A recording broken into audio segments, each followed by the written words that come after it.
Hey, what's up, everyone? This is just a quick overview of how mouth movement is created for the consonant sounds T, D, L, and N. So I've seen students use a lot of different contact points for these sounds. So in this video, I'm going to show you the best place to make the contact so that the sound is clear, natural, and you'll keep your placement inside of your body. So you guys can recognize the mouth here, right? We can see we have the lips, here we have the teeth, this is the tongue, the throat. A lot of times what I see students doing is for those consonant sounds, T, D, L, and N, they'll actually extend their tongue forward, stretch their tongue forward, and push it very hard against the teeth here, and sometimes even put it in between the teeth. But they're using the front teeth as that contact point. So the problem with this is, first of all, it's hard, right? You have to move your tongue, extend it forward, stretch it out. So there's a long way for that tongue to travel. And then you shift all of that energy that you were generating inside your body, and it creeps all the way up to this contact point so that you can push that sound forward or create enough force for that sound to be heard. So not only does it look funny to see your tongue slamming against your teeth, it also creates a sound that doesn't sound clear, doesn't sound natural. The best place to use as the contact point for these sounds is the alveolar ridge here. I call it the gum ridge because it's part of your gum, and I think it's just easier to say and remember gum ridge.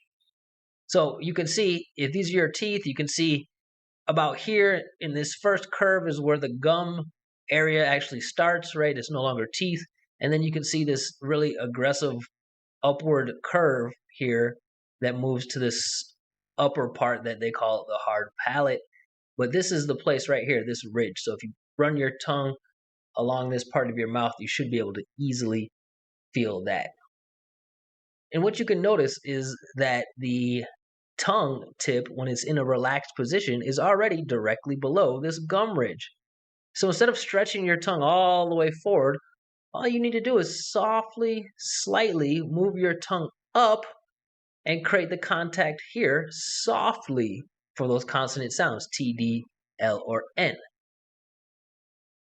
So we can check it out in motion here. We can use this resource called soundsamerican.net. This is an awesome site. I definitely recommend you check it out. And what I like to do is come over here to this x-ray view so we can get a side shot of the mouth and the way it's moving. So you can click on any of these sounds and you'll get an image of what the mouth movement or what mouth movement is happening. So today we're focusing on those four sounds. So if we come here and we look and we click the T, the D, the L, or the N, they're all moving to the same place more or less. It's all in the same general area. Now I know the gum ridge is not as clearly shown in this picture as the other, but you can still kind of see where it's happening, right? This is the behind the teeth, and then you can see that it's curving up here.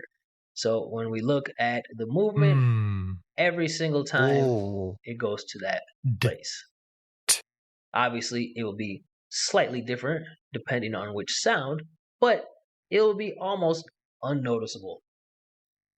So remember, when you're making this mouth movement, first of all, you want it to be lazy, you want your tongue to be soft, and you're not going to use the very tippy top of your tongue. Don't try to take the very end point of your tongue and perfectly place it in this area. Use the top front pad of your tongue and softly make that contact. But remember, nothing is going to be perfect. You don't want it to be like you're doing karate in your mouth with really strong and perfect chops and swings. You want it to be a slow, soft, sliding type of motion. So practice this mouth movement here with these sounds so that you can start to build some muscle memory and integrate this into your regular speech, and that way you'll boost up your English.